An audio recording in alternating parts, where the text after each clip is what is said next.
Hello, fellow people, and my channel has reached 200 videos. So to celebrate that, I'll be doing a review on the Transformers Cyberverse Battle Class Shockwave. So, taking a look at the figure in robot mode, and the painting and sculpting on this figure is great. As you can see right here, he is missing a few paint apps, like on the arms and the head.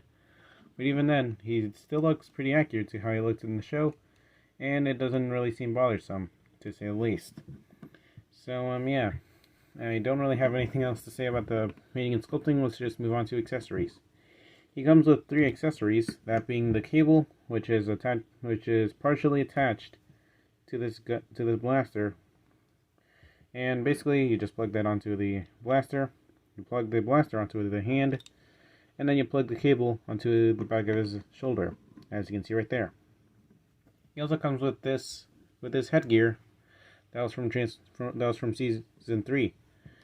You just plug that onto the ports on top of him, because this figure is a repack of the Allspark armor gimmick figure. So he has those ports, so they plug onto the armor itself. And this figure is a repack, and it no longer has that, so they replaced it with this. Anyways, honestly, pretty cool. And it's pretty ironic since he literally died before that part of the story even started. Anyways, so let's move on to my problems. Well, it's mostly due to how the cable is probably breaking. I did notice that there was a few ridges on the cable to where it connects, so I'm kind of concerned for that. And even then, that's kind of my only problem, since this figure is gonna have some compromises, either due to the gimmick or just the pricing of the figure itself. So let's move on to posability now, shall we?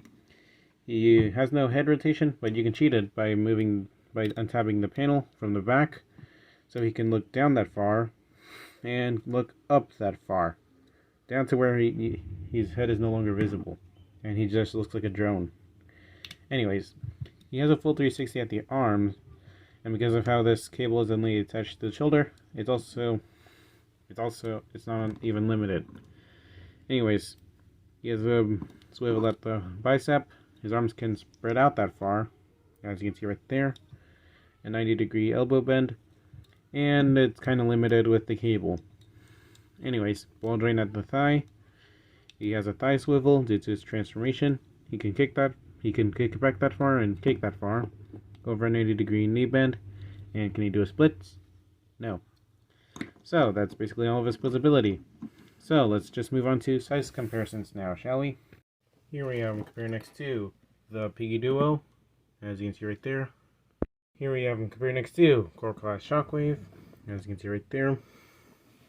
And here we have him compared next to Lego Knit, as you can see right there. He no longer has his Junkbot arm. And just because, here we have him compared next to some of the other figures that I will review for Season 2 of The Bad in Disguise. This is the Autobots, like I said, anything I said there earlier. And let's move on to the Decepticons as well. As you can see, right here. There's a third one, hold on. As you can see, right there, he's very short. So, there you go. So, transformation now. Let's move on to that.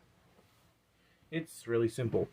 So, basically what you're going to have to do is untab the back panel from the head. You push the head down, then you rotate this part of the torso, like that.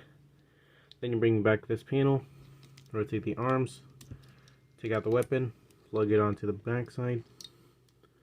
And then you just plug the cable over there, rotate the bicep, and then you bring the arm down like that, and then you just angle it slightly, and then you move on to the legs, and then you do that, rotate the thigh, and then you angle the knees, and here we have him in his crawler mode.